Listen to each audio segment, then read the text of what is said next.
एक व्यक्ति को फेसबुक पर सुंदर महिलाओं से बात करने की लत लग जाती है और एक महिला उससे बात करने लगती है और वह व्यक्ति उस महिला को शादी का प्रस्ताव रखता है और महिला मना कर देती है और वह व्यक्ति मना करने की वजह से उस महिला का कत्ल कर देता है, जिसके बाद अफरा तफरी मच जाता है। और वो महिला आम महिला नहीं होती है बल्कि एक आर्मी मेजर की पत्नी होती है, जिसके वजह से बवाल खड़ा हो जाता है और उस आर्मी में जो पति होता है वो पूरे थाना को हिला कर रख देता है कि मेरी पत्नी का कत्ल हो गया है और ये सब क्या हो रहा है।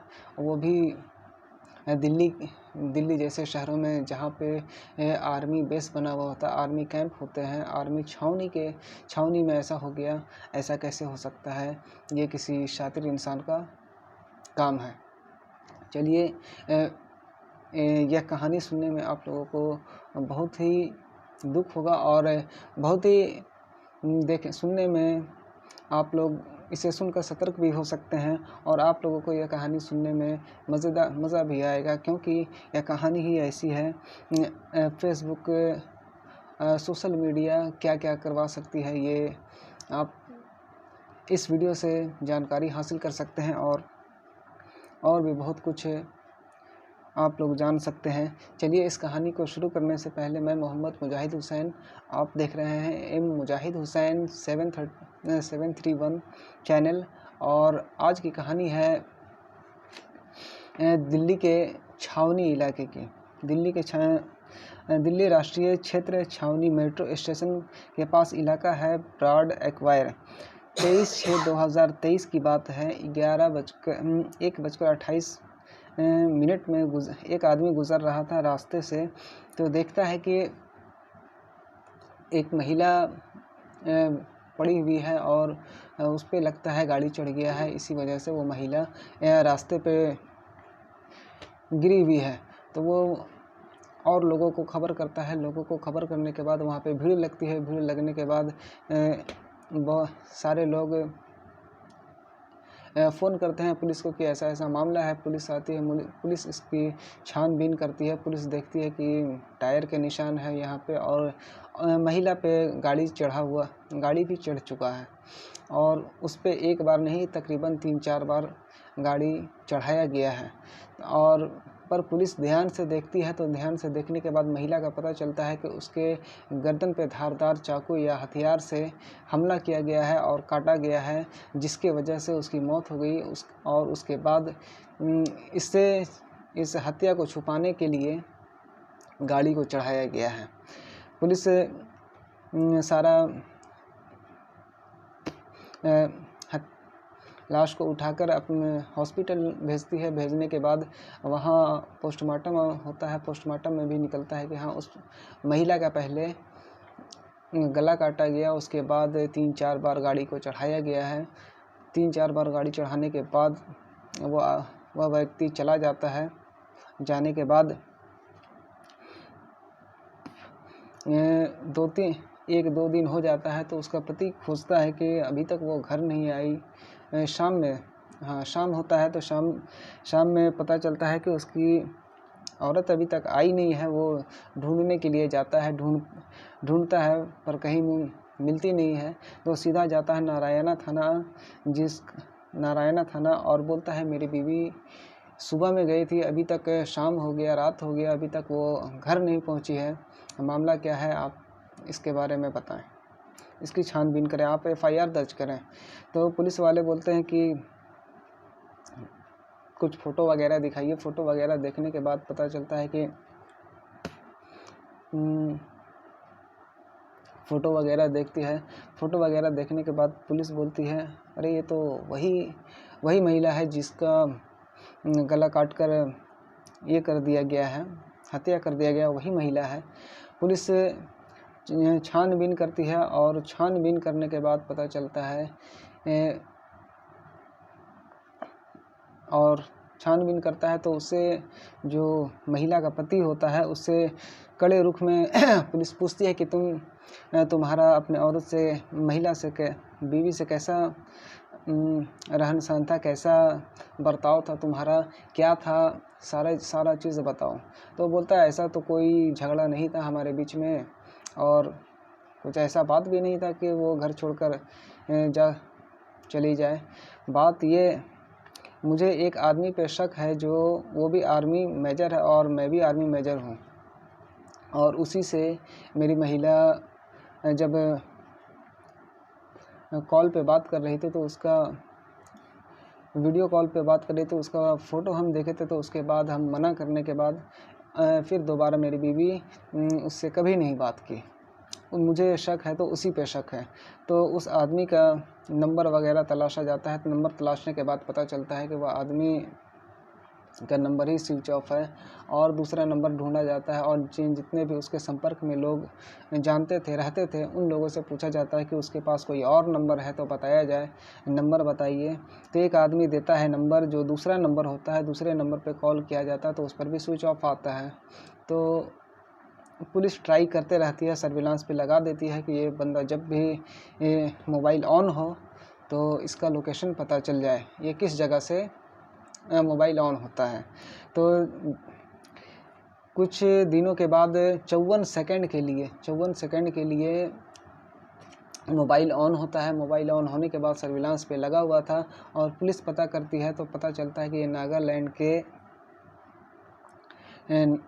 नागालैंड में ये नंबर ऑन हुआ है, और नागालैंड में ही ये नंबर ऑन हुआ, और उसी जगह पे यह आदमी रहता है, और उसके पास एक होंडा सिटी कार है जिसमें वो चलता है।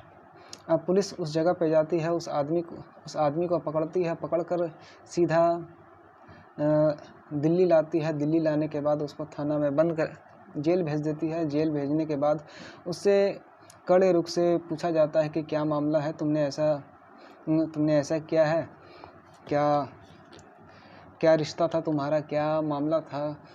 तो वो झूठ बोलता है, झूठ पे झूठ बोले जाता है कि हमने ये सब नहीं किया है साहब, सर ये मेरा काम नहीं है, कोई और किया होगा, मैं बात करता था वो बात अलग है, पर ये मामला कुछ और है।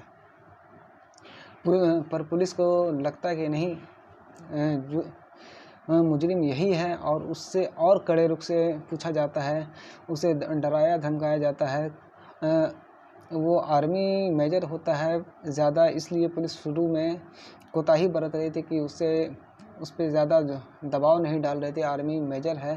पर पुलिस लास्ट में परेशान होकर उस पर दबाव जब डालती है तो सारा हकीकत बताता है कि मैं फ़ेसबुक चलाता था, फ़ेसबुक पे सुंदर महिलाओं से बात करने का कोशिश करता था, जिससे मेरी बात शैलजा द्विवेदी से हुई।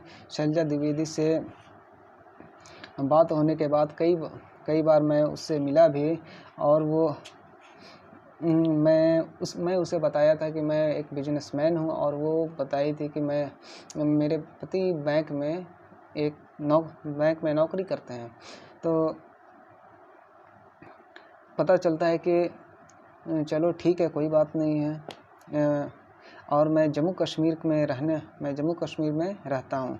जम्मू कश्मीर में रहने के बाद वो बोलता है कि कुछ दिनों के बाद वो लेडीज़ क्या बोलती है कि मेरे पति जो है ना, जब ज़्यादा बात होने लगती है तो ये दोनों आपस में लेडीज़ें सच बता देती है कि मेरे पति एक आर्मी मेजर हैं। और तो बोलता है कि आर्मी मेजर हैं, तो वो आदमी बोलता है मैं भी बिजनेसमैन नहीं हूँ, मैं भी एक आर्मी मेजर हूँ। तो वो दोनों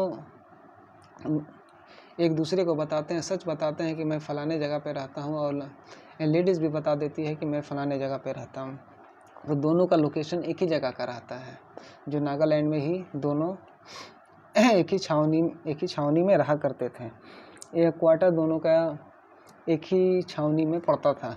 तो दोनों में जब उस महिला का पति जब घर पे नहीं होता था तो वह अमित द्विवेदी, जिसका नाम होता है निखिल राय हांडा, वो अमित द्विवेदी के घर पे जाता उसके गैर हाज़िरी में, और गैर हाज़िरी में जाकर उससे लेडीज़ से बातचीत करता था। और उसके बाद बातचीत करने के बाद कुछ दिनों के बाद वह शादी का प्रस्ताव रखता है। शादी के प्रस्ताव रखने के बाद महिला बोलती है, नहीं, मेरे एक छोटा बच्चा है और मेरे पति को मैं अपने पति को कभी धोखा नहीं दे सकती हूँ। तो वो आदमी बोलता है, नहीं, तुमको किसी भी हाल में छोड़ना पड़ेगा।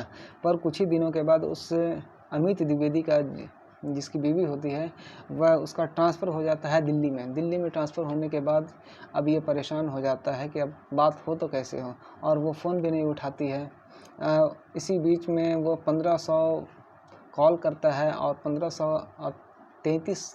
1500 मैसेज करता है और 3300 बार कॉल करता है, पर उसका जवाब फिर भी नहीं मिलता है। बहुत कोशिश करने के बाद एक बार वह महिला फ़ोन उठाती है। फ़ोन उठाने के बाद बोलता है कि मैं भी अपने लड़के का इलाज कराने के लिए छावनी में आया हुआ हूँ, आर्मी हॉस्पिटल में, और तुम्हारा भी इलाज चलता है इसी हॉस्पिटल में, तो चलो एक दिन तुम हमसे सिर्फ एक बार मिल लो, मुलाकात कर लो। तो लेडीज़ बोलती है, नहीं, हम मुलाकात नहीं कर सकते हैं। पर वो बहुत रिक्वेस्ट करने के बाद वो महिला मान जाती है कि ठीक है, एक बार सिर्फ मिलेंगे, इसके बाद कभी नहीं मुलाकात करेंगे।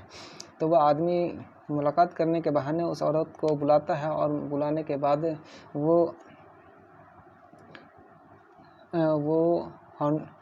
सिटी होंडा कार में बैठती है। सिटी होंडा कार में बैठने के बाद उसको फिर से बोलता है कि चलो हम लोग नागालैंड चले जाते हैं और दोनों शादी कर लेंगे। और वह महिला बोलती है, नहीं, मेरे छोटे बच्चे हैं, मैं नहीं जा सकती हूँ, ये सब नहीं कर सकती हूँ। वह आदमी जाता है सीधा, वो गुस्से में और हो जाता है, और गुस्से में होने के बाद वो लेडीज़ को किसी और खाली स्थान पे ले जाता है और उसे चाकू से वार करता है उसके गले पे, और 2-3 चाकू मारता है पेट में, और उसका कत्ल कर देता है और गाड़ी से नीचे फेंक देता है। नीचे फेंकने के बाद उस पे 3-4 बार गाड़ी को चढ़ाता है। चढ़ाने के बाद वो वहाँ से भाग जाता है और सीधा नागालैंड में छुप कर बैठा रहता है, और पुलिस को कानो कान खबर भी नहीं होता है कि ये मामला क्या है।